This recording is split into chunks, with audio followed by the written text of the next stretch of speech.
Jangan keluar dari pekerjaan ini. Mencari pekerjaan tidak mudah. Freelance yang Anda pikirkan itu penuh dengan mimpi-mimpi surga. Pembullying di kantormu itu mesti menjadi latihan kamu bertumbuh dewasa. Bukan kamu menjadi lemah. Justru disitulah belajar menjadi kuat. Karena dimanapun kamu akan dibully. Dimanapun, tetaplah bekerja di sini. Yang kamu lakukan bukan keluar menghindari, tapi bagaimana kamu menghadapi bullying itu.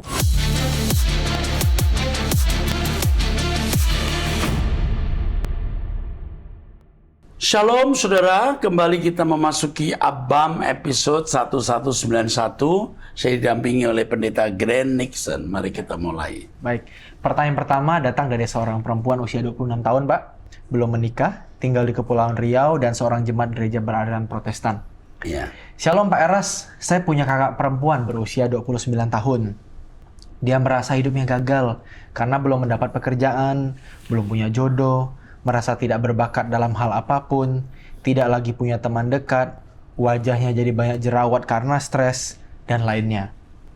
Saya sudah sering kali memberikan semangat bagi dia, mengirimkan khotbah, motivasi, mengirim uang jajan, dan hal-hal lainnya agar dia merasa tidak sendirian. Ketika saya memberi support, dia merasa lega dan mengikuti nasihat saya. Tapi selang beberapa waktu, dia kembali lagi chat saya berisi keluhan-keluhan yang begitu terus. Sejujurnya saya capek juga, Pak, dan muak karena begitu terus keluhan yang dia sampaikan. Bagaimana saya harus bersikap ya, Pak? Saya juga ingin bertanya, apakah kehidupan kakak saya itu yang sekarang terasa sulit merupakan tuaian dari apa yang dia lakukan dulu ya, Pak? Mohon jawaban dari Bapak, terima kasih. Yang pertama, kamu memperhatikan kakak kamu sudah merupakan satu keagungan, ya, hal yang indah. Tetapi kalau kamu memperhatikannya secara berlebihan, kamu memanjakan dia dan dia tidak pernah dewasa. Ya, kamu harus sekali-kali tegas. Sekali-kali tegas. Roh Kudus akan memberikan kamu ketegasan. Hikmat untuk tegas. Selama ini kamu tidak tegas, kamu jadi jenuh, bahkan muak. Sekarang kamu mulai tegas. Ya, kamu mesti katakan kepadanya bahwa kamu tidak bisa mengubah nasib dia. Yang mengubah nasib dia itu dirinya sendiri. Beritahu kepadanya bahwa orang yang sungguh-sungguh mencari Tuhan tidak dipermalukan. Ya, pendeta hamba Tuhan yang punya pengalaman hidup dan jujur, dia bisa membuktikan orang yang sungguh-sungguh melayani Tuhan, mencari Tuhan tidak dipermalukan. Sampaikan hal itu. Lalu katakan bahwa sesuatu belum bisa dikatakan kegagalan. Kecuali ditolak Tuhan dan masuk neraka. Kalau hanya jerawat, belum punya jodoh, belum dapat pekerjaan, itu belum kegagalan. Kalau dia tidak mendapatkan pekerjaan, suruh jualan. Suruh cari uang dengan cara yang lain. Jangan kamu kasih uang terus-menerus. Kamu memanjakan dan kamu rusak dia. Nah, itu aja nasihat saya. Ya. Oke, teruskan. Baik, selanjutnya dari seorang pria usia 67 tahun, seorang duda yang cerai mati, memiliki 3 anak di Jawa Timur dan merupakan jemaat gereja beraliran karismatik. Shalom Pak, pada hari Rabu tanggal 11 September 2024 malam, Pak Eras beribadah di gereja GSKI setempat di Surabaya, dan saya hadir saat itu. Pak Eras berkata bahwa Yesus itu Allah, tapi bukan Allah Yahweh. Pernyataan ini saya sangat setuju, sebab banyak ayat pendukungnya.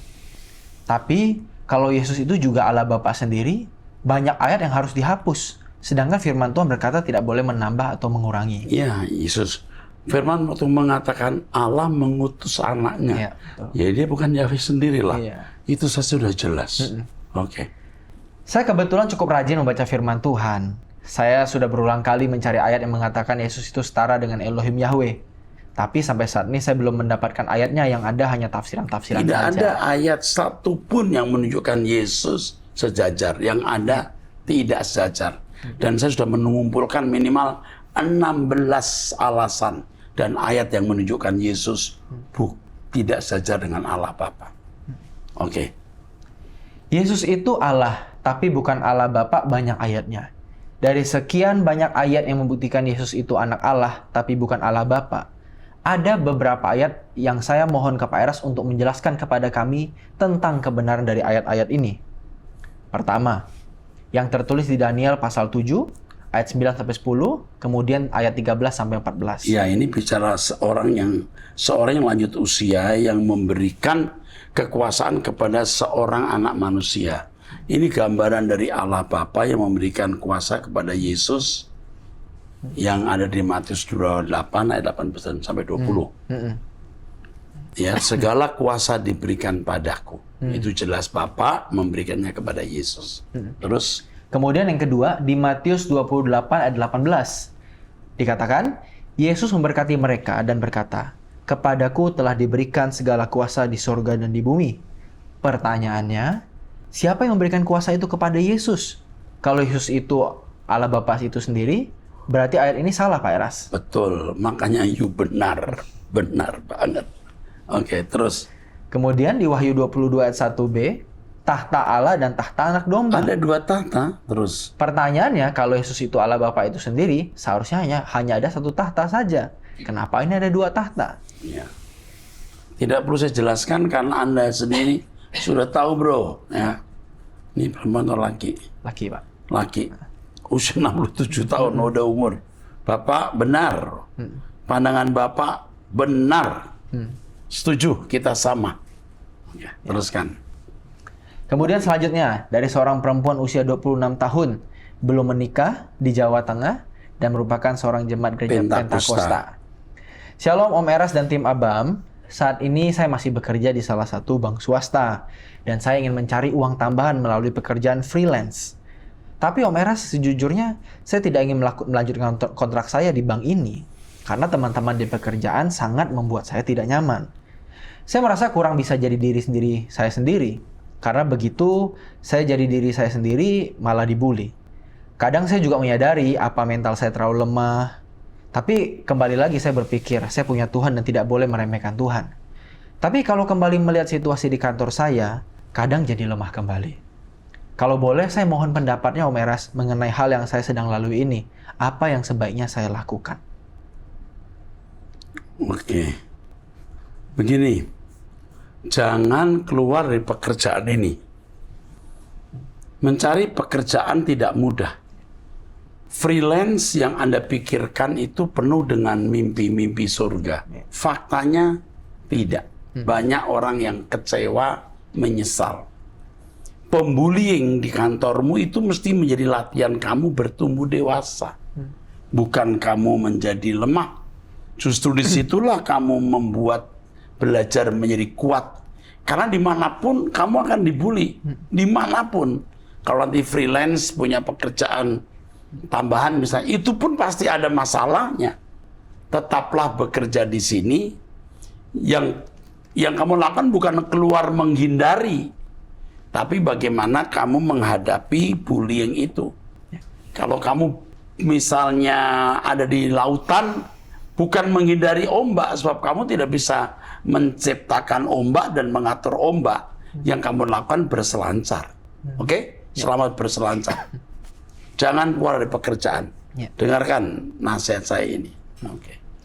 Selanjutnya masih ada seorang perempuan yang usianya 27 tahun, belum menikah, tinggal di Jakarta dan merupakan jemaat GSKI. Om Eras, sebelumnya terima kasih ya untuk program Abam ini. Nama program ini Anda bertanya, Alkitab menjawab. Tapi saya pikir-pikir lagi kayaknya lebih cocok Anda berkeluh, Allah menjawab. Karena isinya bukan banyak pertanyaan sebenarnya, meskipun memang ada kebingungan, tapi lebih banyak keluh kesah. Lalu jawabannya bukan hanya dalam bentuk kata-kata ucapan, tapi justru sebenarnya yang banyak diincar pecinta Abam adalah kasih Allah yang mengalir dari hati Om, yang kemudian tercurah dalam bentuk kata-kata dan tindakan-tindakan pembelaan yang Om serta tim Abam lakukan. Jadi, terima kasih Om dan tim sudah bekerja keras untuk menjadi wakil Tuhan dalam membalut luka-luka kami yang memiliki berbagai penyakit jiwa ini. Keren ini. Om, kenapa ya Om 4 tahun lalu bisa terpikir untuk memulai program Abam ini? Apakah Om pernah terpikir bahwa Abam akan menjadi seperti hari ini? Terima kasih, Tuhan memberkati. Dulu saya tidak pernah kepikir, tetapi saya sejak tahun 19 ya saya sudah sejak tahun 1980-an melayani Tuhan menjadi wakil gembala, 86 menjadi gembala sidang tahun 1986. Jadi saya sudah memiliki urat dan dinamika hidup sebagai gembala yang bertemu dengan banyak orang yang banyak bertanya dan berkeluh kesah. Ya. Dan juga kemudian saya aktif dalam berbagai kegiatan pelayanan dan saya menemukan banyak orang yang bertanya dan membutuhkan tempat berkeluh kesah. Saya membuka Abam dan ajaib kita sudah sampai di episode hampir 1.200. 1.200. Ya, puji Tuhan. Itu sejarahnya. Kami bukan hanya menjawab pertanyaan, tapi kami juga ikut terlibat dengan masalah jemaat yang kami tidak perlu kemukakan di dalam, tidak perlu saya jawab apa yang sudah kami lakukan. Kami punya tim ini sudah belasan orang, belum volunteer yang lain bisa puluhan. Ada pengacara-pengacara dan lain-lain, konselor-konselor, pendoa, pelayanan, pelepasan dan lain-lain. Dan itu kehormatan. Itu yang dapat saya sampaikan. Ya. Oke. Baik. Selanjutnya seorang perempuan 27 tahun yang sudah menikah, tinggal di Sumatera Utara dan merupakan seorang jemaat gereja Pentakosta karismatik. Shalom Pak, mohon izin saya mau cerita dulu Pak. Saya dan suami sudah berumah tangga selama 1 tahun 8 bulan. Tapi hingga sampai saat ini belum dikasih kepercayaan sama Tuhan untuk menjadi orang tua. Sebenarnya Pak, selama ini memang suami saya ngomongnya kasar. Dia suka mengeluarkan kalimat, "Kusumpahkan kamu nggak akan punya anak." Pada saya. Tapi saya selalu menolak perkataannya dalam nama Tuhan Yesus. Ucapannya yang seperti itu tidak pernah saya jawab lagi, Pak. Akhir-akhir ini saya ditanya sama suami saya, "Kamu sudah ada rasa aneh tidak tentang kandungan?" Sementara kalimat yang sebelum-sebelumnya dia tidak ingat, Pak. Padahal saya masih kebayang-bayang dengan kalimat dia itu. Saya merasa bersalah sama Tuhan.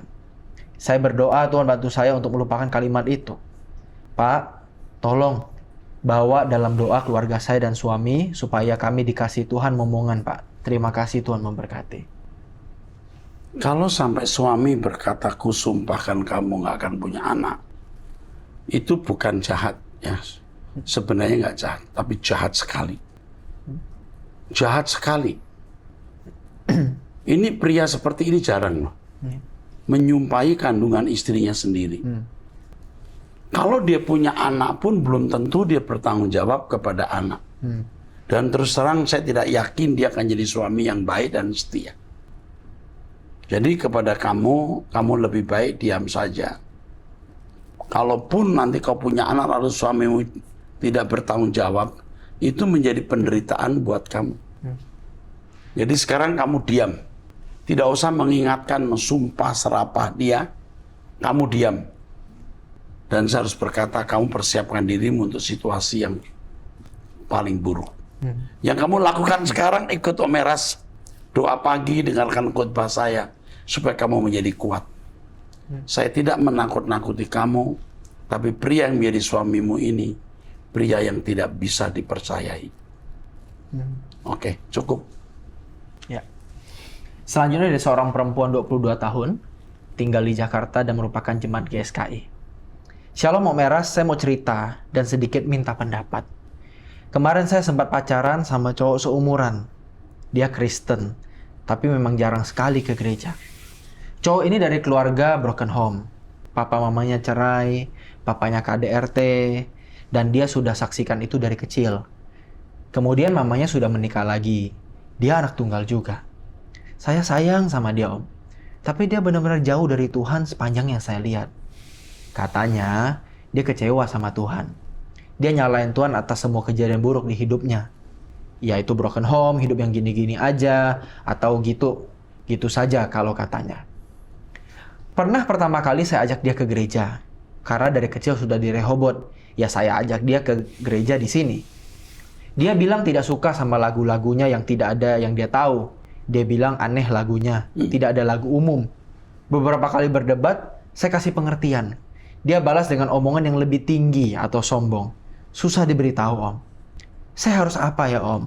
Sebenarnya di saat saya menulis SMS ini ke Abam, saya sudah putus sama dia. Terakhir saya benar-benar memutuskan untuk sudahi karena dia sempat menghina papa saya dengan kata yang kasar. Ia juga dengan tidak sopannya menyebut papa saya dengan nama saja. Saya pikir dia akan langsung minta maaf, ternyata tidak. Lebih pilih berdebat dan tidak mau disalahkan. Saya tidak suka sama dia karena setiap diberitahu, malah hal itu dijadikan dia senjata buat orang lain merasa bersalah. Mungkin maksud dia tidak begitu, tapi hal itu secara tidak langsung seperti itu. Ya, papanya dikatain tolol ya. Terus? Dan lagi, sebenarnya sudah berapa kali saya minta sudahi hubungan, dan dia balas dengan, sudahlah, nggak mau dekat lagi sama Tuhan ngapain? Tadinya sudah niat, tapi nggak jadi. Selalu nggak mau dekat sama Tuhan, selalu ada aja alasannya. Bagaimana ya Om sebaiknya? Tapi di hati kecil saya memang nggak pungkiri. Saya masih sayang dan saya masih mau lihat dia untuk berubah dan kembali ke kebenaran. Saya mau buat dia berubah dan minta ampun ke Tuhan serta dekat lagi sama Tuhan. Saya juga bilang ke dia, saya masih sayang dan dia pun begitu. Saya maunya dia bisa berubah dan punya niat kuat untuk berubah. Serta mau dibimbing untuk dekat lagi sama Tuhan. Tapi setiap saya bicara tentang Tuhan, dia malah tersinggung dan tidak mau lanjut bahas. Mungkin kemauan terhadap hal tersebut saja dia tidak ada, Om. Entah saya harus apa lagi, Om. Saya butuh arahan saja supaya tidak salah langkah. Terima kasih, Om Eras. Arahan saya cukup sederhana. Kamu putus. Kamu hidup dalam bencana menikah dengan pria seperti ini. Jangan investasikan hidupmu untuk manusia atau orang yang akan menyandera kamu, memperbudak kamu, dan tidak membuat kamu mengenal Tuhan dengan baik. Bahkan bisa membawa kamu kepada kebinasaan. Karena dia dalam keadaan binasa. Tolong dikasih tahu dia. Ya, ditelepon secepatnya. Putus saja. Titik. Putus titik. Jawabannya putus titik. Sebelum terlambat.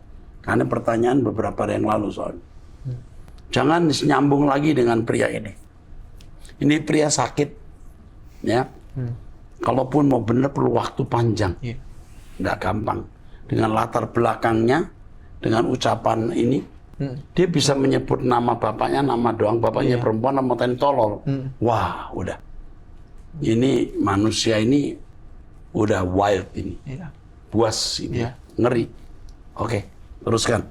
Baik. Selanjutnya, masih ada seorang perempuan, usia 27 tahun, tinggal di Jakarta dan merupakan jemaat GSKI Rehoboth.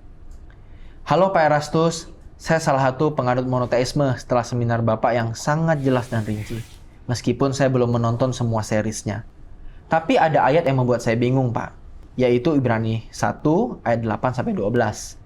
Karena di ayat 8 kan sedang mendeskripsikan Tuhan Yesus sebagai anak, tapi waktu di ayat 10 dikatakan, pada mulanya ya Tuhan, Engkau telah meletakkan dasar bumi dan langit adalah buatan tanganmu. Ini untuk Yahweh maksudnya. Karena yang diambil dari Perjanjian Lama. Terus ditulis Tuhan dengan huruf kecil tapi T-nya besar, bukan all capital. Ya, mesti kamu tahu bahwa teks asli Alkitab tidak ada huruf besar, nggak ada huruf kecil. Semua uncial word, jadi tulisannya sama. Dan itu penterjemah saja yang membuat itu besar atau kecil. Oke. Padahal yang menciptakan langit dan bumi kan hanyalah Bapak Yahweh. Iya. Jadi maksud ayat itu apa ya Pak? Mohon pencerahannya. Ini pada mulanya Engkau yang meletakkan dasar bumi, Yahweh. Ini diambil dari Perjanjian Lama.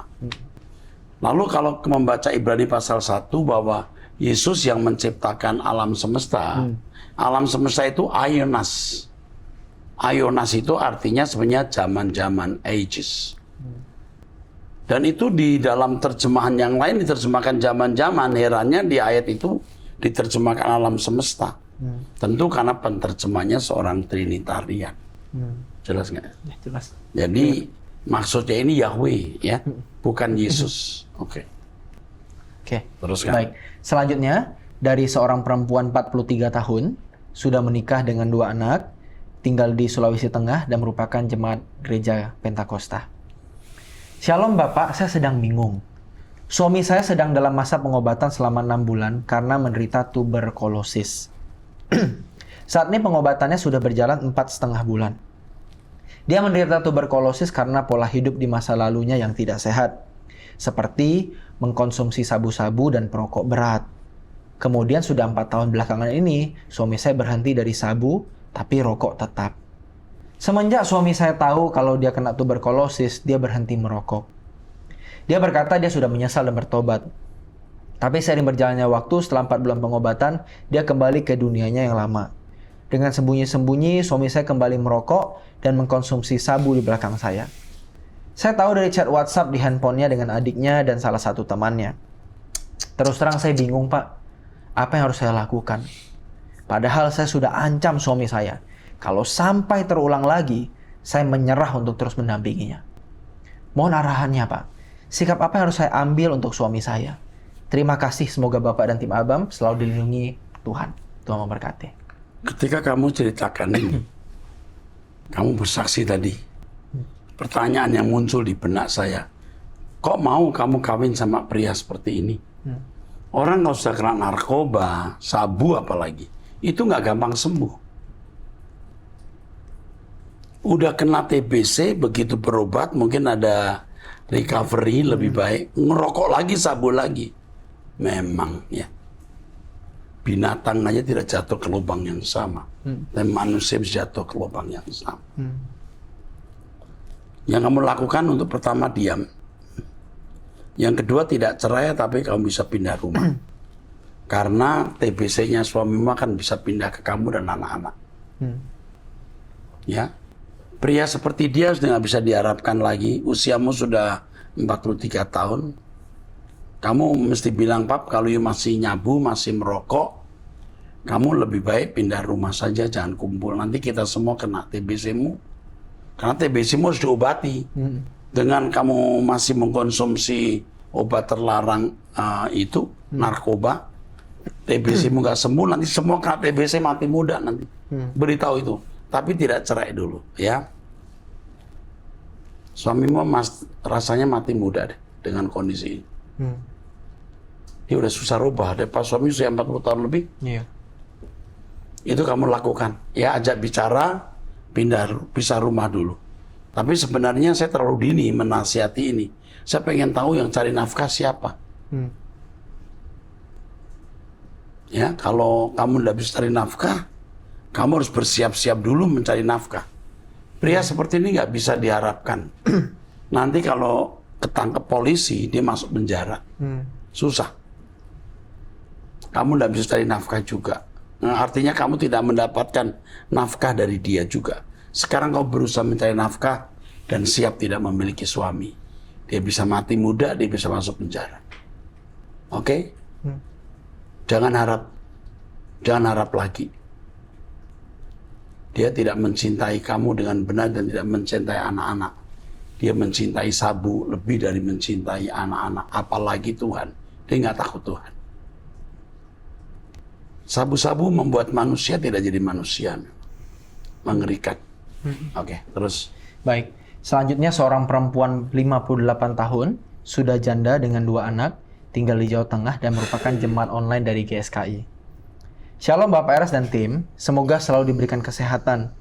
Terima kasih Pak selalu menjawab keluh kesah saya. Untuk mengingat kembali, dulu saya punya anak yang masalahnya tentang pinjaman online dan rentenir itu. Sekarang sudah selesai. To the point saja ya Pak. Masalah sebelumnya sudah selesai. Sekarang anak saya bikin masalah baru lagi. Pinjam lagi ke pinjaman online. Dengan lebih banyak lagi. Saya sudah katakan, orang kalau pinjam online, kita bantu, jatuh lagi. Makanya sekarang saya berkeputusan tidak akan menolong orang yang meminjam online. Biar keluarga, saudara, adik, siapapun tidak saya pinjami. Mau malu-malu, mau masuk penjara, masuklah. Karena orang yang minjem online biasanya mau menyelesaikan masalah dengan cara mudah. Terus. Katanya buat usaha, suatu alasan yang tidak masuk akal. Karena dia seorang supervisor di perusahaan finance, gaji lumayan bagi dia. Padahal yang bayar hutang-hutang ke pinjol sebelumnya itu saya juga yang nombok. Sekarang dia bikin ulah lagi. Saya lelah Pak, saya harus bagaimana? Jangan memberi pinjaman, jangan membantu dia. Ibu membantu dia, ibu merusak dia. Ingat ini. Dia jauh dari pengawasan saya, walaupun usia sudah 30 tahun. Apakah saya tarik dia pulang agar usaha sendiri? Saya ada ruko kosong 1, karena yang lain saya kontrakkan. Kalau saya tidak kuat iman, mungkin saya sudah gila, Pak. Aduh, Bersyukur Pak Eras yang selalu memberikan kekuatan pada saya lewat khotbah-khotbah Bapak. Ya, kalau kamu tarik dia belum sembuh juga dari pinjaman online, dari menggampangkan masalah. Nanti ada yang nopang, tenang deh. Nanti ada yang nolong. Dia akan rusak. Yang ini ibu tidak boleh lakukan. Ibu jangan memberalakan anak. Ibu mencari Tuhan dan serahkan dalam tangan Tuhan.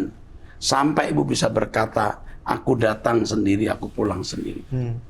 Tanpa anak, tanpa suami. Jangan memberalakan dia. Ibu mau jadi pahlawan, tapi ibu tidak mendidik secara benar. Ibu merusak dia. Jadi sekarang kau bilang, kamu cari Tuhan nak, ibu nggak mau bantu. Kamu harus bertanggung jawab atas kelakuanmu sendiri. Cukup. Oke. Terima kasih Pak. Dengan di titik terendah saya dalam hal keuangan saya karena habis untuk pinjaman online dan rentenir ini, semoga saya selalu kuat dan hanya berpengharapan sama Tuhan saja. Ya, ini anak kan kecil dibesarkan, besar masih menyusahkan. Celaka loh anak-anak seperti ini. Ibunya masih bantu, ibu membuat anak itu lebih celaka lagi. Ibu tidak boleh bantu dia lagi. Biar Tuhan yang jamah dia kalau ibu percaya Tuhan hidup. Jangan dibantu. Saya hanya berpikir positif saja sama Tuhan. Dengan ujian ini, Tuhan sedang menggosok saya agar lebih indah di matanya. Betul. Betul ibu digosok. Tapi ibu jangan salah melangkah. Saya ingat kata Pak Eras. Walaupun aku jatuh hancur, aku jatuh di genggammu. Apapun yang terjadi, terjadilah. Amin. Terima kasih Pak Eras dan tim. Saya perhatiin membaca ini Bu. Tapi ibu akan ditolong Tuhan. Usia ibu 58 tahun. Tidak disebut di sini suami ibu masih hidup atau sudah meninggal. Setialah ikut. Ya. Tuhan bersama dengan sholat 2 pagi. Ayo Bu, kita bersama-sama pulang ke langit baru, bumi baru. Ya. Dari seorang perempuan 62 tahun, sudah menikah, memiliki 3 anak di Jakarta, dan merupakan jemaat GSKI. Shalom Bapak Gembalaku dan tim Abam, saya jemaat GSKI MAG sejak 2001. Puji Tuhan, saya dibimbing Tuhan dalam menemukan gembala seperti Pak Eras dan Ibu Gembala yang rendah hati. Yang menjadi contoh hidup nyata sebagaimana pengikut Tuhan Yesus yang hidup. Ada hal yang saya ingin tanyakan Pak. Saya sekarang merasa sudah tidak nyaman di rumah, di mana saya tinggal dengan suami yang tidak pernah bertobat dari perselingkuhan dan zina dengan wanita. Sekarang pembantu saya yang sudah tua renta, yang saya pelihara di rumah seperti kakak saya, sedang membuat saya bingung. Sedihnya dia sudah tua renta, tapi masih mau pacaran dan ingin menikah. Dia sekarang pacaran dengan laki-laki muda yang dia kenal dari WhatsApp. Saya mencoba memberi nasihat, tapi dia malah marah. Saya kasihan sama dia, dan saya pelihara dia di rumah saya. Saya tetap memberikan gaji, walaupun dia kerja hanya semampunya karena sudah tua. Saya kasihan karena anak dan cucu dia tidak mau menerima dia karena sifatnya yang jelek. Tapi belakangan saya jadi tidak nyaman di rumah. Dan malah saya yang merasa ingin pergi dari rumah ini. Karena saya merasa panas di rumah ini, serta saya merasakan tidak nyaman bersama 2 orang ini, yaitu suami dan pembantu saya. Oh iya Pak, saya dengan suami sudah pisah kamar tidur. Saya sebenarnya sudah sangat ingin gugat cerai dia. Tapi saya turuti nasihat Bapak untuk diam saja. Menanti pulang ke rumah Bapak saja. Sekarang ada 2 orang di sekeliling saya yang suka zina. Apa yang harus saya lakukan Pak? Saya ingin pergi saja. Saya sudah tidak kuat rasanya tinggal serumah dengan orang-orang seperti itu. Rumah ini seperti neraka. Mohon petunjuk Pak. Terima kasih Tuhan memberkati Pak Eras dengan berkat kesehatan agar... Yang pertama kamu selesaikan satu persatu. Pembantumu kamu kasih peringatan. Kamu jangan pacaran. Aku tidak sejahtera lihat kau pacaran. Kalau masih pacaran kamu tinggalkan rumah ini. Usir dia. Usir dia. Itu rumahmu. Bukan rumah dia. Nanti ibu pergi suami malah kawin sama dia.